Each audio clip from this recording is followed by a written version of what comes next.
Thank you for waiting, ladies and gentlemen. We've invited first class. Now we're inviting executive platinum, emerald, sapphire, and ruby. Hi, everyone, and welcome to another edition of Crew Travel right here on Yachting International Radio. My name is Rhea. I am your host, and I'm very pleased to welcome back my co-host, Lee Harris from ATPI Travel. How are you?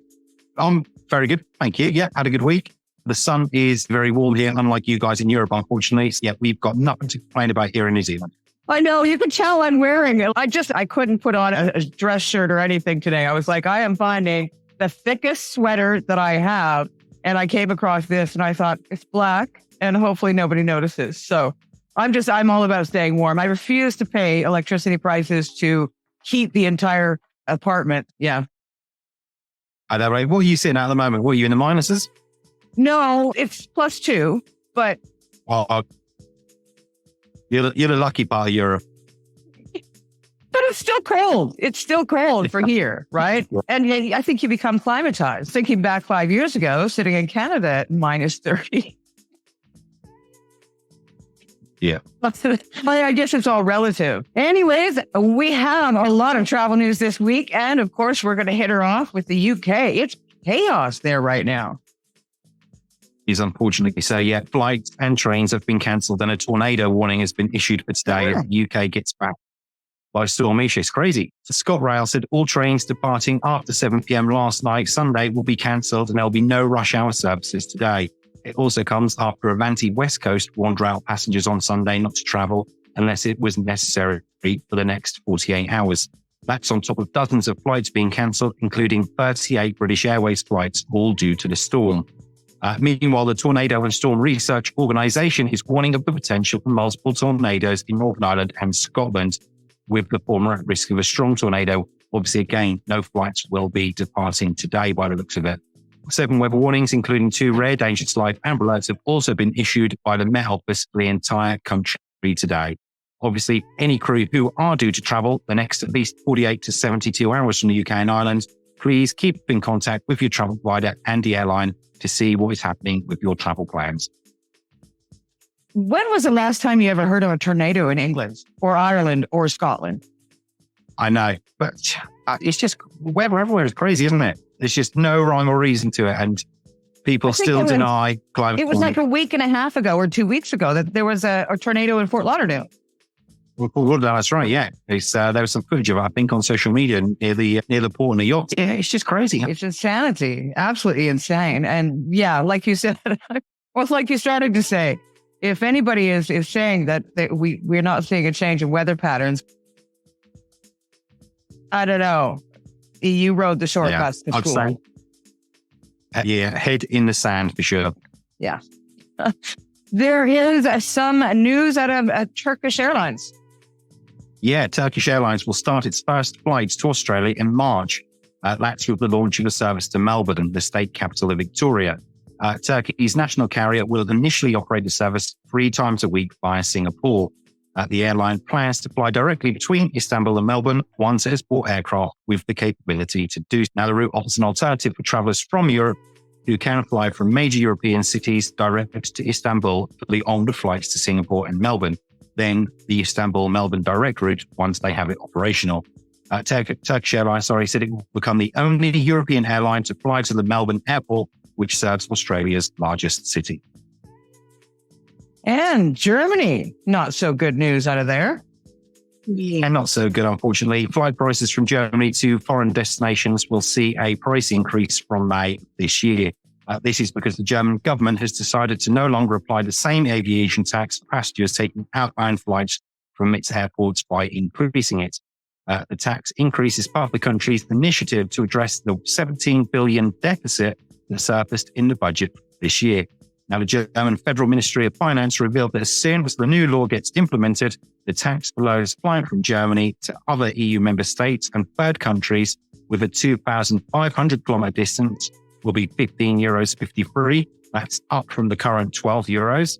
And in addition, the aviation tax for destinations with a distance of more than 6,000 kilometres will be increased from the current €58 to €70.83.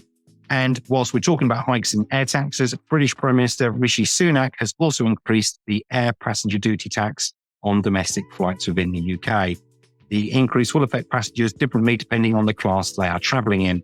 For economy class travellers, the air passenger duty tax will increase from £6.50 to £7.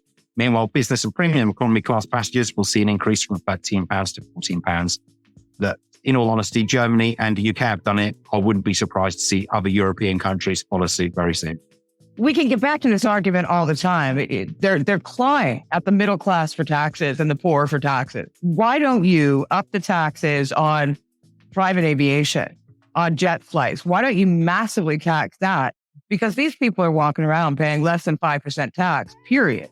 While the rest of us, generally speaking, are paying at least 35 to 40% of our income in tax. You can't keep raising taxes on those people that are barely making a living as it stands. You got to take a look at the wealthy. And you see a lot of stories out there right now in the news that the wealthy are saying, please tax us. Yeah. It makes no sense to me. If they're asking to be taxed, just tax them. Like, how stupid are you? Sorry, but history gives us an answer, it really doesn't, about how stupid they are. I don't know. See, and then the thing is, though, is that you take a look at your politicians straight across the face of the planet, are a few straws short of a full load. That we elect them. Right? Yeah. So what does that mean about us? But then it's tough, isn't it? Because you look at some of the people who run, and it's Sophie's choice, really, isn't it? You're damned if you do, and you're damned if you don't. So it's very tough. Yeah.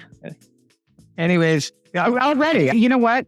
We stayed out of politics so really well for the last 3 months. And here I am, 2024. Shocker. We're back. We expect more of that in the future. News out of San Francisco. Yep, San Francisco International Airport closed runway 28L, one of its primary runways, on Tuesday. That's due to a taxiway improvement project. The closure, which is expected through June, will cause delays to inbound flights for as much as 1 hour.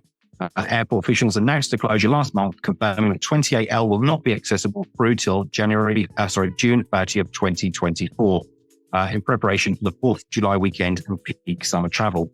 The airport said the runway is expected to reopen no later than Monday, July the 1st. Obviously, with less runway capacity, officials are warning that flights could be impacted and said that the airport is working with the Federal Aviation Administration to mitigate any potential disruptions.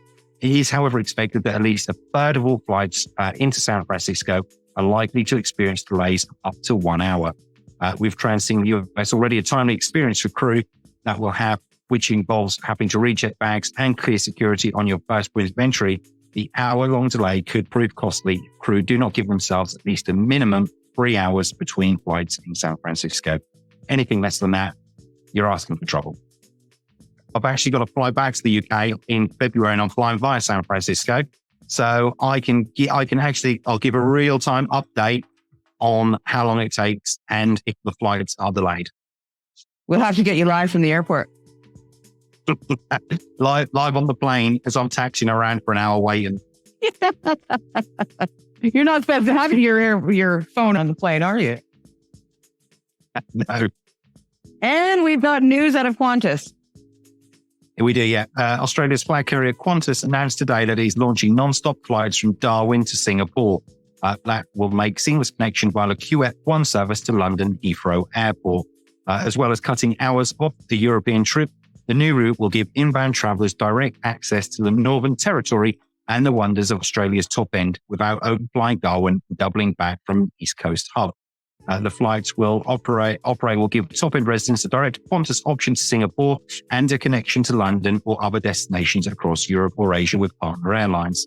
This is a major win for Northern Australia and Qantas customers travelling from Darwin to Europe, and will save around 5 hours in flying time by no longer having to connect via other Australian cities.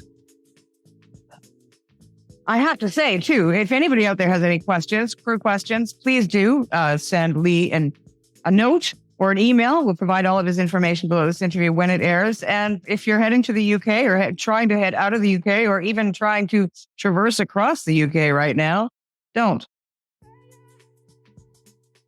Basically, stay home today. Don't risk it.